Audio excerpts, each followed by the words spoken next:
Hey there, fourth trimester listeners. Our program today is proudly sponsored by Family Album, your secure haven for sharing baby photos and videos. Head over to the App Store today, search Family Album, one word, download the app, and start creating a legacy of love, one photo at a time.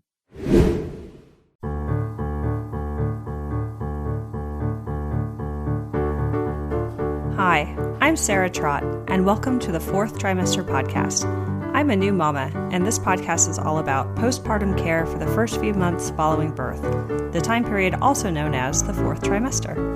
My postpartum doula, Esther Gallagher, is my co-host.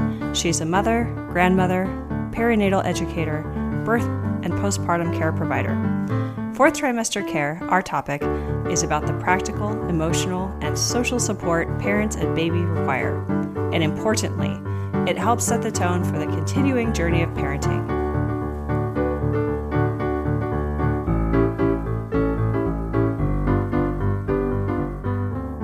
Hi, this is Sarah Trott, and welcome back to the Fourth Trimester Podcast. I'm joined today with a special guest, Sara Mauskopf. And before we get started and I give you an intro to Sarah, I just wanted to remind all of our listeners that you can go to our website, which is fourthtrimesterpodcast.com, and sign up for our newsletter. And you're also able to become a sponsor of our program. Thank you to all of our existing sponsors. You can sponsor us by going to patreon.com. So a bit about Sarah. We're just so pleased that you're here today with us. Sarah is the CEO and co-founder of Winnie, which if you haven't downloaded that app yet as a new parent, we highly encourage you to go to the App Store and download it now. It's very cool. It's an app that helps parents get local information and find great places to go with their families. I was using it this morning, believe it or not, thinking about my spring break plans, so I personally can attest to its usefulness. Sarah has a background in consumer technology and product management. She's worked at Postmates, Twitter, YouTube, Google. She graduated with computer science and an engineering degree from MIT, and she lives with her almost 2-year-old daughter, Bryn, and her husband, Eric, in San Francisco. So welcome, Sarah. Thanks for having me. Yeah, absolutely. So we are going to just kick off with hearing a bit more about your background. Is there anything there I left out? That was a great overview. Thank you. Okay, perfect. So you have an almost 2-year-old now, but I'm sure it might feel like it was a while ago, but can you tell us a bit about what your experience was like with your fourth trimester? Yeah, it feels like a while ago and also like it was just yesterday. It's really bizarre. My fourth trimester was really difficult. I had a fairly easy pregnancy. I got really huge, but other than that, I felt good. I worked through my pregnancy. And I kind of assumed like I'd just pop this baby out and go back to work and life as usual. But as anyone with a child knows, they really change everything. And sort of on top of it all, I had what I now recognize was postpartum depression. So my fourth trimester was a pretty dark time for me. I took a healthy baby home from the hospital, but due to some weird complication, she ended up back in the NICU. And while she was there, they actually let my husband and I stay at the hospital with her. So we got a room there for a few nights. And I was just exhausted. Like I was constantly in there breastfeeding her. I didn't eat. I didn't sleep. I didn't shower. And so when I got back home with her a second time, she ended up being fine and healthy, but I was not. I was just so depleted, which sort of doesn't help when you already have all these sort of hormonal changes going on. So it was a pretty rough time for me. I had a lot of suicidal thoughts. And it took me like about 5 or 6 weeks to really recognize I was in bad shape and needed to make some changes. When did you start to feel that I'm not feeling myself feeling? Was it during your pregnancy, or can you even identify when that sort of started? No, I felt great like during my pregnancy, besides the fact that I was like huge and couldn't walk. I mentally felt good. I was excited to have the baby. I was ready. I felt completely prepared. But after I had her, it was pretty immediate. I just was like, what have I done? I'm completely unfit for this job. I've made a huge mistake. I really loved her, but I just felt like I had done something I couldn't get myself out of. And that's when I started feeling like the only way out was to kill myself. Wow. Well, I'm just going to interject, Sarah, that feeling of what have I done, and being faced with the enormity of a new baby is really common. And many people hit that. I think it's really normal to hit that. And then, so long as they're being well supported in their trajectory, they just recognize, okay, of course, it is a big thing to have a new baby in your arms and all of that responsibility. But when you add the strain and, malnutrition and sleeplessness on top of that, that was a setup. I mean, I hate to say so, but clearly anybody who had to go back to the hospital, spend 3 nights breastfeeding without food and sleep would be in pretty terrible shape at that point. The kind of terrible shape that's so erosive to the body that it erodes the mind. Yeah. So, I really want to say how sorry I am that was your experience, and that your experience led to feeling pretty mentally, emotionally terrible. I'm very sorry to hear that for you. Yeah. But I'm very much on the other side now, and really, really grateful that, I was able to get help and figure out ways to make myself feel better. I was able to get the sleep that I needed, the nutrition that I needed. And at the time I didn't feel like it was possible to come out on the other side. And so, it's really important that, women that are going through this now really understand that, you will feel better, and you will feel even better than you did before you had your child. And you'll be so grateful that you sort of stuck through it. But it's hard to believe that in the moment. Mm-hmm. Yeah, it's challenging. How were you aware of the depression? Like, did someone say something to you, like, oh, you're not looking like yourself or acting like yourself? Or did you internally know?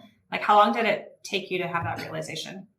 Yeah. So my mom was with me after I had my daughter, and she was like, Sarah, you are really messed up. You need to get help. And I kept telling her I was fine.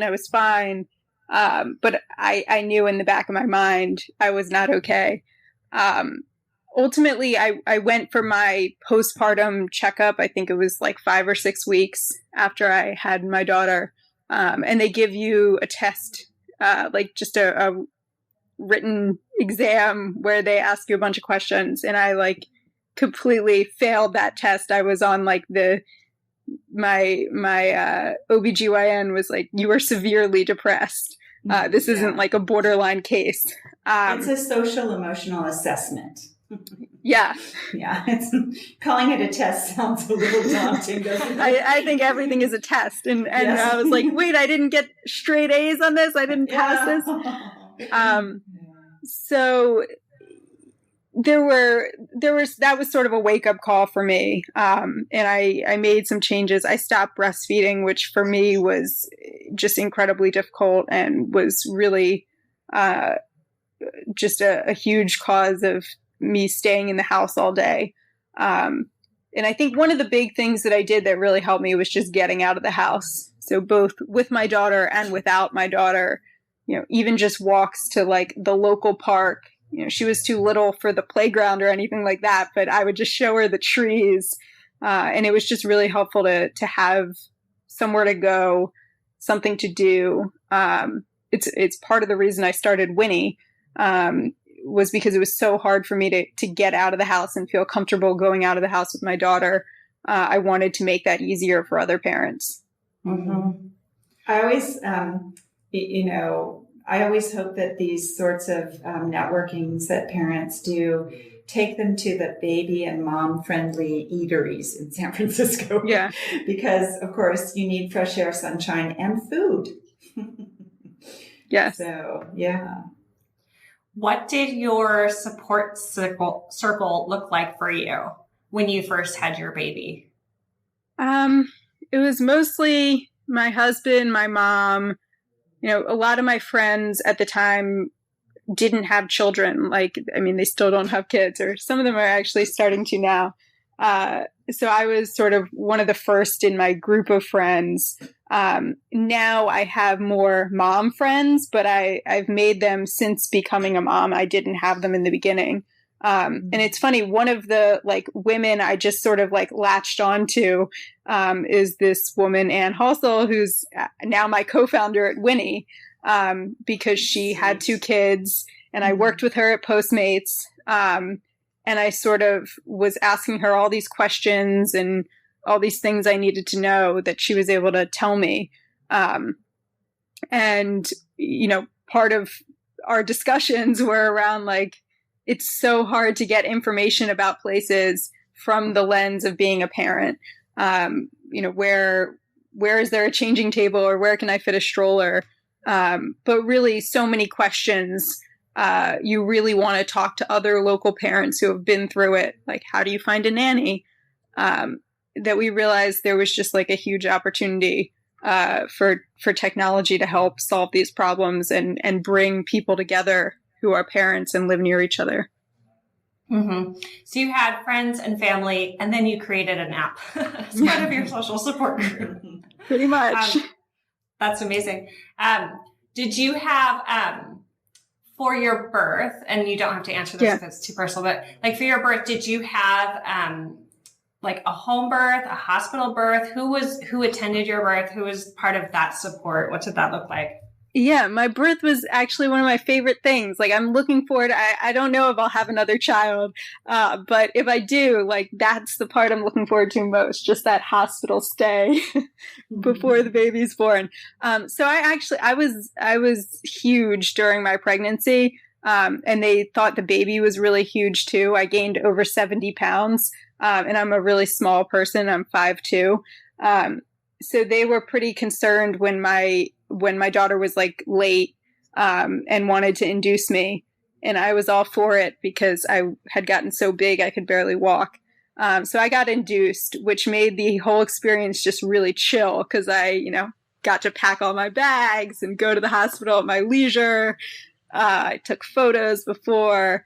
I actually had friends who tried to visit me as I was sitting there being induced, and I kicked them out of the room. But that's how relaxed I was. I was tweeting. And then I slept that night, woke up the next day, and they were like, oh yeah, you're going to have the baby. I was not going to have an epidural because I kind of wanted to be, do it all myself and see if I could do it all naturally. But then they were like, if you don't have it now, you may never get the chance again. And I was like, oh, okay, I'm going to do it. So I got an epidural, and I felt no pain the whole process. I just popped the baby out. It was really easy. So I think I'll definitely do it that way again. Cause everyone describes their birth as some a horrifying thing. And I don't even remember an ounce of pain. I was just sort of relaxed the whole time. It's fascinating hearing the different experiences people have. It's so different for every person because every baby is so different. And every person's body and their mental state and their expectations are also different. But, and their environments. Oh, absolutely. Yeah. And did you have any kind of help, in terms of doula or postpartum doula? I had my mom and my dad, who my dad wasn't very helpful. I don't think he's ever changed a baby's diaper in his life, despite his insistence that he was a very hands-on dad. But my mom was super helpful, and she was here for a couple months after I gave birth. And then once I got pretty deep in my exhaustion and depression, I hired a night nanny to stay with the baby at night, which, I know most people can't afford that. For me, I think it's one of the things that saved my life. it was pretty huge for allowing me to sleep. If I ever have another child, I will have that person from day one. Mm-hmm. Yeah. Isn't it fascinating that other cultures around the world have a lot of systems and traditions built up to protect new mothers in a way that just we in America really don't have. We don't have like a lot of the traditions about around food and making sure mothers are fed, or around rest and making sure mothers aren't the ones who are also doing the entertaining and the housework and the looking after the other kids. And I mean, it's just, I mean, it bewilders me the more and more I learn about this world and this topic that our system really sets moms up for failure. Yeah. That it's just like you have your baby in whatever setting you want, you know, home birth or hospital or whatever, but really it's all about the birth. And then after that, okay, bye, you know, mom's on her own at home. And I mean, it sounds like you had a really fantastic, you know, group of people around you to help support you and do some of that practical stuff with you and give you some of the emotional care you needed. So I'm very happy. Yeah. I mean, for someone like me who had all the, you know, resources at her disposal, like I had my own mother, I had money if I needed it that I could spend to hire help. Like I still was so completely lost and didn't have enough support that it's just, you know, that's what gets me into work every day working on Winnie, because I realize that there's just so much that parents need really in all phases of life, especially in the beginning. It's so hard to get the information and support that you need to be successful. That if I can prevent, you know, just one person from going through what I went through, I consider that a win. Oh, absolutely. Yeah, no, it's, helping so many moms out there, just knowing that there's other people going through something similar. And for me, I guess what I want to pick on a little bit is this idea that, you know,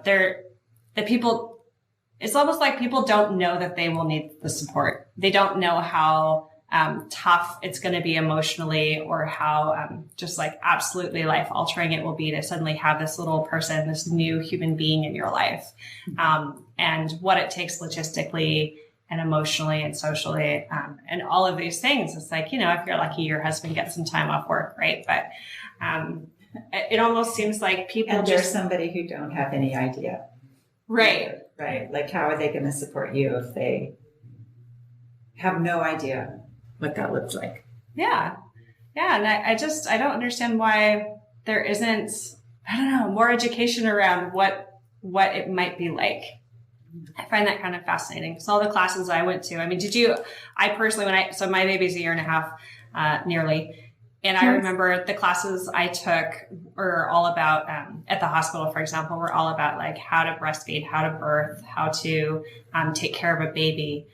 But no one really sat me down and said, okay, you might want to think about X, Y, or Z, until Esther came over to my house as my postpartum doula to be, and asked, what will it look like for you when you're, you know, thinking about making meals for yourself every day, or who's going to look after your house? And I think you asked me a series of questions that were just very simple and practical, but nothing that I'd thought about or considered. And that was my first exposure to it. And I just feel like it was luck, you know, that I invited you into my home and had that conversation with you. Well, I always have that conversation with anybody who is hiring, you know, looking to hire a birth doula, but hasn't thought about the fact that they'll be soon postpartum. So I always have that conversation, and it is surprising that, you know, unless somebody walks into your home with that on the agenda, that you might never ever hear about what the challenges might be like and how to prepare for them. You know, what might need to be adjusted in order for you to get through without potential devastation. Yeah. And that's not to say that if you had everything perfectly in place and were lucky enough to be well fed and nourished, that you would not experience postpartum depression. I just want to make that clear. I do think that the degree and the statistics to which women do suffer depression and the statistics around how many women suffer depression, I do feel like it's preventable to a large degree. And so that's why I do the work. Yeah, absolutely. Sarah, you were saying that you were one of the first of your friends to have kids? Yes. Yeah. So what did that look like in terms of your kind of friends being able to support you?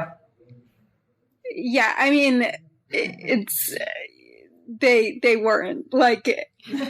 I mean, even now, like I have to turn down a lot of events and things because I just can't run out of the house at a whim the way I used to be able to. Or, I ask them if we can get together like after 8 p.m. when I put my daughter to bed, because then I can leave my husband without feeling too bad that I'm putting all this stress on him. So I think it's really tough to relate to people without young children when you are in the thick of it. And, some friends you kind of lose touch with because you're just at a very different life stage. But you also make new friends and meet people who are in a similar life stage. And I think that's true of probably every life transition, but most so of becoming a parent. Mm-hmm. What are some of the observations you've made about parents who are becoming parents now? Sort of this generation of parents. Yeah. So I think millennial parents, which is my generation, are sort of like the first that are really demanding technology to solve their problems because they're used to growing up with technology. So, we have an app for everything. Like I can order a burrito and have it delivered in 5 minutes.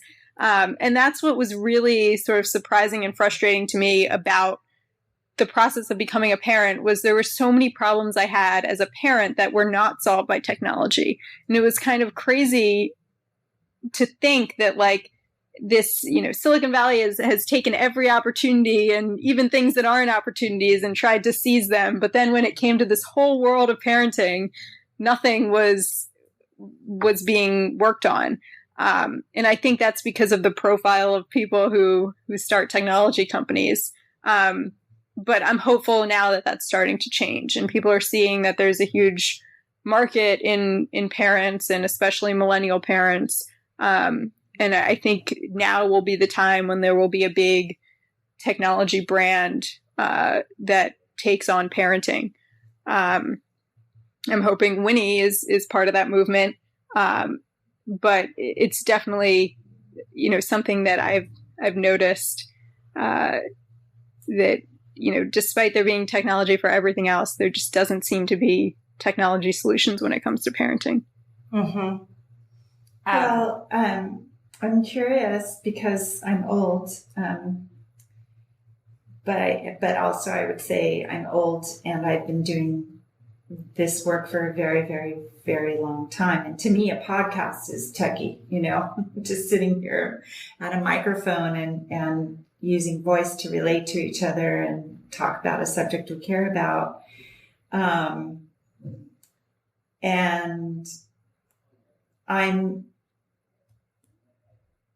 curious how technology is going to create solutions for parents, because at root, I believe, actually, it's not a thought, it's a belief, that we need appropriate support and from actual people who actually can wisely observe and nourish us during a major transition.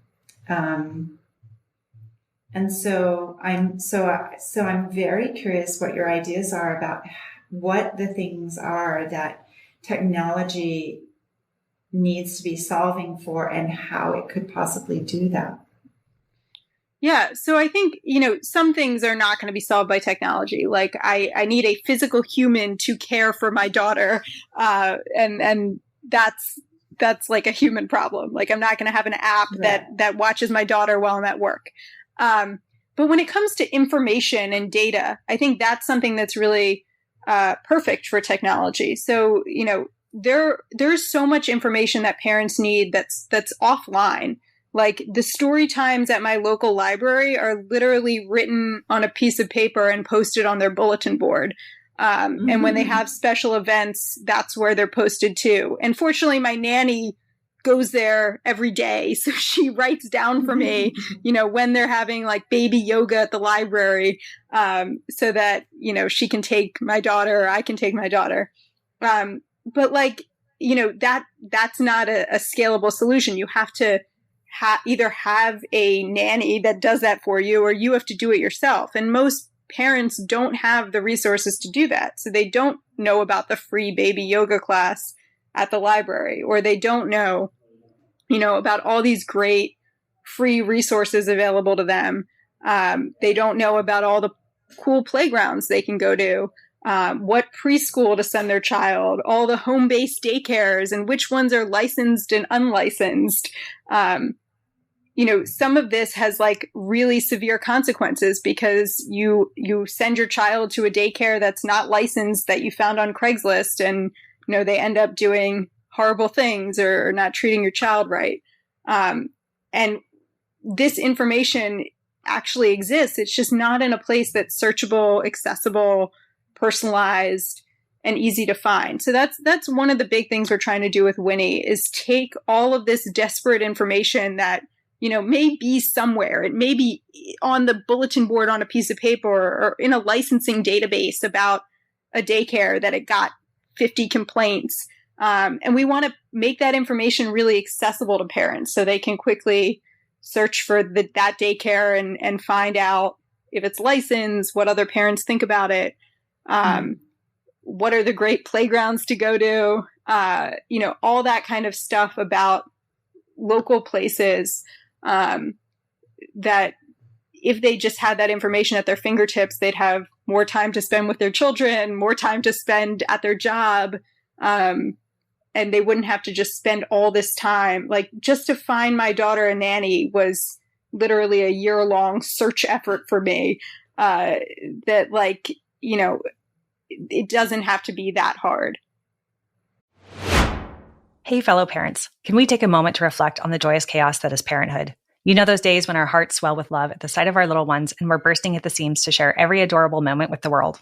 But let's be real. Some things are better kept in the family, and your loved ones who matter the most aren't always close by, and they might not be that tech-savvy either.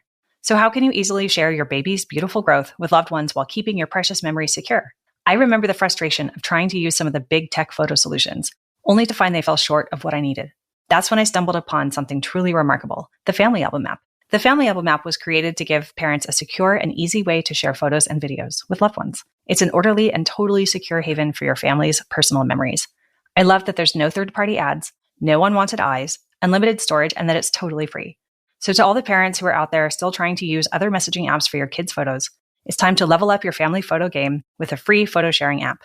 Head over to the App Store today, search Family Album, one word, download the app, and start creating a legacy of love one photo at a time. I'm wondering if the modern world that we live in today, which necessitates kind of the aggregation of all of this, just like fragmented data that lives on pieces of paper in library walls, is, what am I trying to say? I think that when I'm trying to just compare kind of this modern experience that we have as parents, especially as parents living in a big city, to what life might have been like in a village. I was thinking about this the other day because I went to visit my mom and her mom. So it was like 4 generations of like great grandma, grandma, mom, and great grandbaby. And it was really sweet as an experience. And I just thought I would like to have that in my life every day. And if we lived in the same place, I could have that. And my nanny solution would be partially taken care of because my mom would be around. to kind of help here and there. And other women her age who I'm related to could help. And, my circle, my network in my life would be much simpler and smaller. And to anyone who has that village experience life and they're happy with it, amazing. But I know certainly for me, that hasn't been my experience. And I mean, what you're speaking to, Sarah, is kind of this city existence where we don't have that village. So it's almost like this tool or the technology solution is sort of filling in the gap for that village, for all the things that maybe would have happened more naturally in a different kind of setup. Yeah, but frankly, it's also filling in the gap for the fact that women, for the most part, used to stay home and take care of children, and that was it. And that's changing. There are way more households where both parents work, or, parents work part-time or have other things going on in their lives. And, they frankly don't have as much time to just sit there and figure all this stuff out. My mom was a stay-at-home mom, and she did all this same stuff. She had to figure a lot of stuff out herself too. But that was her job. Parenting is a job. And for me, it's my job too, but I also have other stuff going on. And I think that's the case for women more and more. And we're taking this hidden labor of women that has existed forever since the beginning of time. And we're trying to kind of say this is real work. Just because it hasn't been recognized as real work doesn't mean women weren't doing it and finding out this information. They were doing it. They still are doing it, but now they also have to do all these other things. So let's make it easier. Let's also bring men into the fold. Let's take this stuff that, can only be found in these mothers groups that are very exclusive, and make this information available to men too, so they can help with some of this research and figuring out what to do and places to go. Mm-hmm. Right. There are stay-at-home dads in some cases, or two parents who are working. Absolutely. And who suffers, do you think, when you have two parents who are working and someone doesn't have time to be that stay-at-home parent and figure this out? I mean, my husband may disagree, but I think the women take on the burden, in 90% of the cases. A lot of men think they're taking on the burden, but really it's, in a lot of cases, falling on the woman, even when they have a high-powered career and they're working. We hear from women over and over again that they still have this burden to figure out what to do with their kids, to get them into preschool, that sort of all this sort of mental overhead that seems to still fall to the woman. Mm-hmm. And that's a huge generalization. There are tons of hands-on dads now. We actually see a lot of dads using Winnie. And we surveyed them, and they said, this is the first time they felt like there was a product for them that wasn't branded mommy this or mom that. And so they're super excited. And I think that's going to be more and more the case. These millennial dads are really stepping up to the plate, and let's make it possible for them to do so. Mm-hmm. Isn't it interesting that women are doing the work of making it possible? Sorry. I mean, I hate to sound bitter or critical. However, I don't think it is women's jobs to make sure that parenting goes well for men. I think it's men's job to be parents.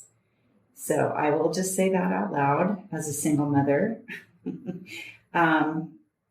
And also just say that it is well documented that women are carrying in, the vast majority of family systems, family situations, women are carrying the entire burden of parenting, whether or not they work outside the home. It's just a thing. This is America.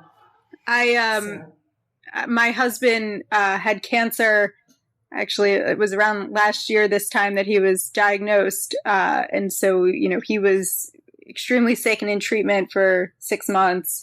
And so I got sort of a taste of what it was like as a single mother.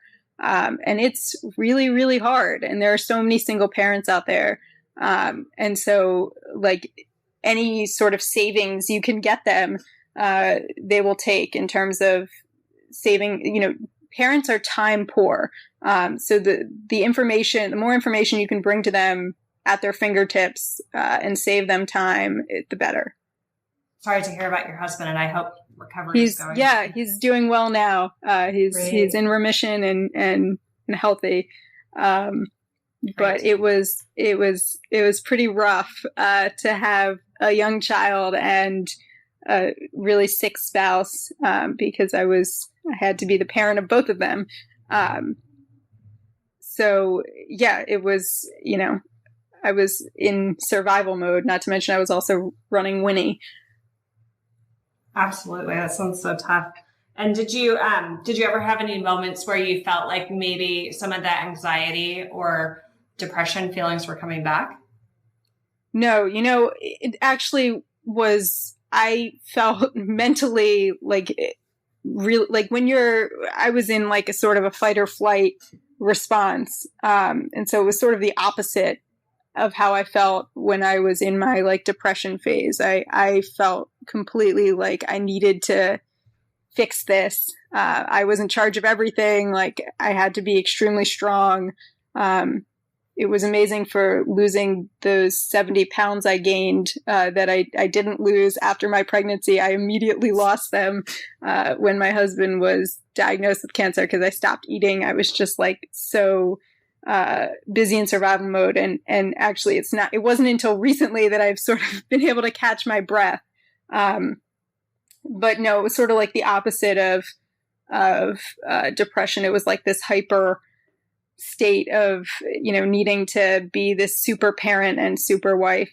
Well, sounds like you're very compelled. Yeah. By this situation. Boy. But all is well now. And after having been through all of that, it's all great. And, it really makes you enjoy the moments a lot more now. And I just can't imagine, I actually can't imagine going through my husband's cancer without my daughter, because she was really like the grounding force and kept us both strong and fighting the whole time. And so, she's amazing and so happy to have her in my life. And it's just like the feelings I have now towards being a mom are like completely different from when I first had her. So it's amazing how that's changed. I think that's something that those of us who have been through depressions as mothers, or I'm sure fathers, will say again and again, which is that, just the experience of having the privilege to be a parent is such a gift that it's worth struggling through all that if you have to. Mm-hmm. I think anyone who is listening and is interested in hearing more about sort of anxiety issues or depression issues postpartum, whether you just had your baby or it's been 6 months and you're just kind of not feeling totally yourself, I would highly recommend checking out our website and looking at the article that we wrote for Jane Honickman and listening to the Jane Honickman episode, because she's a woman who's really been through it. She gave her first baby up for adoption, and it was really just because she felt the pressure to kind of do things in order. What was it, the 70s or the 60s at that time? And she just felt, people feel that pressure now too, I think to a degree, of course, but I think that she really felt it, and then married that same man and had subsequent babies and just felt so much guilt and grief over the way things had gone down, and didn't get help until much, much later. But she gave a great outline of kind of like the steps to wellness, and recommends kind of helping sort of check oneself. You can ask yourself a simple list of kind of checklist type questions like, am I getting enough sleep? Am I eating enough? Do I have time for myself? Have I I mean, as you were highlighting, Sarah, have I gone outside? Have I left my house Yeah. in a while? My hair. Yeah. And then the list kind of goes down in order. It's like, do I have someone who I can share things with and not be judged by that person for what I'm sharing? Do I have emotional support? Do I have practical support?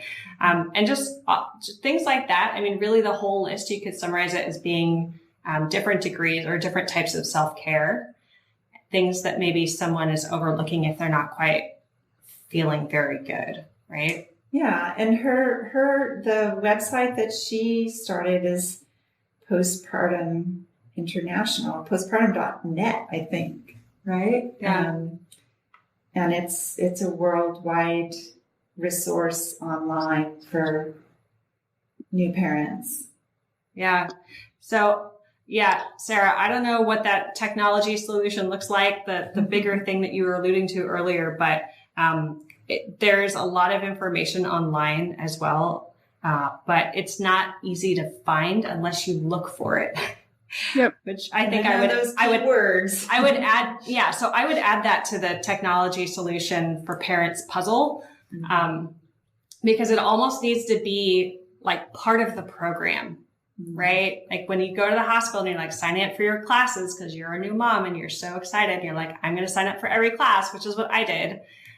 It just needs to be there. It needs to be part of the program. Like here are the resources for you. Here are the apps that will be helpful. Here are the websites that will be helpful. Or like maybe it's just one thing where it's, I don't know, something else.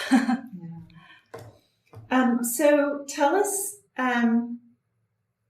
you've done all this wonderful work to create this specific app. Tell us, if I were a pregnant mom, and I heard of your app and I downloaded it, tell us, how would I use it? Yeah, so Winnie is like a local network for parents. So, when you open Winnie, there's a feed of other parents who live near you. You can see what they're posting, which we've had some expecting mothers join, and like just seeing, we've talked to them, and just seeing the feed of questions that parents are asking sort of has opened their eyes to like the kinds of things that are probably waiting for them down the road. Which I know for me would have been super useful before I had my daughter. So you can use our directory, which is sort of a Yelp-like directory of places where you can look up all the metadata on them and the other reviews from parents. Stuff like, can you fit a stroller into this restaurant? Can you keep it at your table, or are they going to make you fold it up? But you can also use our feed to just post general questions or thoughts or connect with other parents that live near you. So we, see parents posting like just funny, stupid pictures, but also some asking, more serious questions like, I need this resource, where can I get it? Or can you recommend X? And so I think, our goal is like every new parent can download Winnie, can get a glimpse into the kinds of things they'll need to know.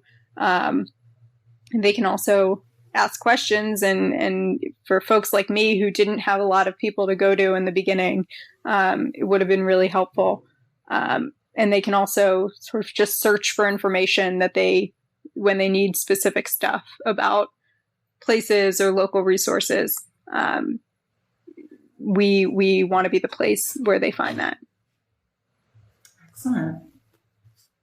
And is it reflexive in some ways? Like, are parents feeding in the data themselves? Yeah. In a sense, like. Yeah. So the crowdsourced component is a huge part of Winnie. Winnie wouldn't really work without the parents giving us this information about places. So parents write reviews of places they go with their kids. I'm opening Winnie right now. Someone wrote a review at the top of Recess, which is like an urban indoor play gym in San Francisco. And parents also kind of capture the metadata about places, like, is there a changing table in the bathroom, which like you can't really find anywhere else besides Winnie. So we have to either get all that data ourselves or rely on parents who've been there that tell us the data. Excellent. And you live in San Francisco, so you know San Francisco stuff. Would this work in a less urban setting? Yeah, so Winnie is available all over, and we've gathered data. We've sort of done broad sweeps of data to pull in stuff that we can scrape off the internet, like, local parks. We've Sure. scraped a lot of that off the internet for all locations across the United States. But Winnie gets better as more people in a community are using it. So we have our biggest community in the San Francisco Bay Area. So Winnie has the richest data there. But we also see communities sort of all over. We have people in small towns that use Winnie. We have, lots of users in other big cities like New York. Mm-hmm. But like the more people we have in a small area that use it, the sort of richer the community is and the better the data is. Yeah. Well, great. Do you have any final thoughts you'd like to share with our audience? This was great. Thanks for having me and letting me tell my story. And if you want to get Winnie, you can download it from our website, winnie.com.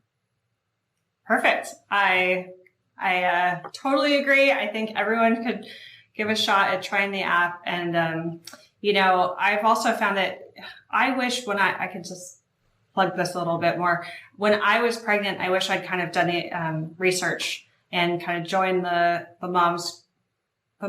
parents apps and forums, things that are local before I had the baby, because I went out and bought a bunch of stuff, and it's like you can get all this stuff in secondhand classifieds for like pennies. Not only that, but you can start, as you said, hearing the questions, starting to make the connections, starting to think about what your life looks like with new baby ahead of time, right? Like use this app or, whatever resource it happens to be to kind of find your local park, find your local activities. And yeah, I couldn't recommend it more. So anyway, Sara, thank you so much for being on our show. You've been a fantastic guest, and we're just so happy for you and your family. Thank you. Yeah. Blessings on you. Boy, you've been through the ringer and come out. That's always impressive.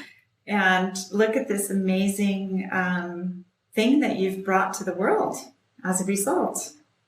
So wonderful. Thank you. Yeah. All right. Thank you so much. All right, listeners, just another reminder, you can go to fourthtrimesterpodcast.com and get our newsletter or sponsor our show. And we will see you next time. Thanks. Bye. Bye. You can find out more about Esther Gallagher on esthergallagher.com. You can also subscribe to this podcast in order to hear more from us. Thank you for listening, everyone, and I hope you'll join us next time on the Fourth Trimester. The theme music on this podcast was created by Sean Trott. Hear more at soundcloud.com/Sean Trott. Special thanks to my true loves, my husband Ben, daughter Penelope, and baby girl Evelyn. Don't forget to share the Fourth Trimester podcast with any new and expecting parents. I'm Sara Trott. Goodbye for now. Hello again, bicycle man. I know you're doing all that you can. I wrote the song, simple and true. I wrote the song, I'll sing a song for you.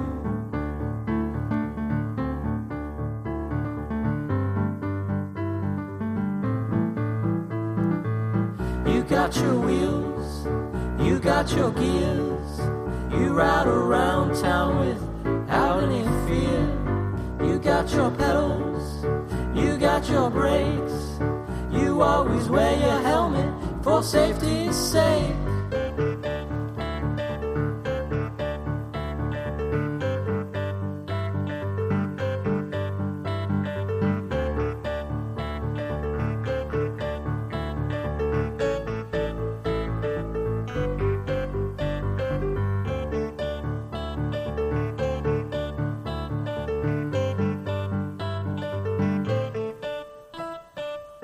Hello again, bicycle man. I know you're doing all that you can. I wrote the song, simple and true. I wrote the song, I sing a song for you.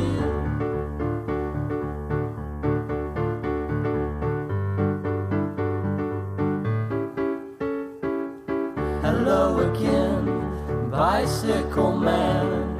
I know you're doing the best that you can. I wrote the song, simple and true. I wrote the song, I sing a song for you.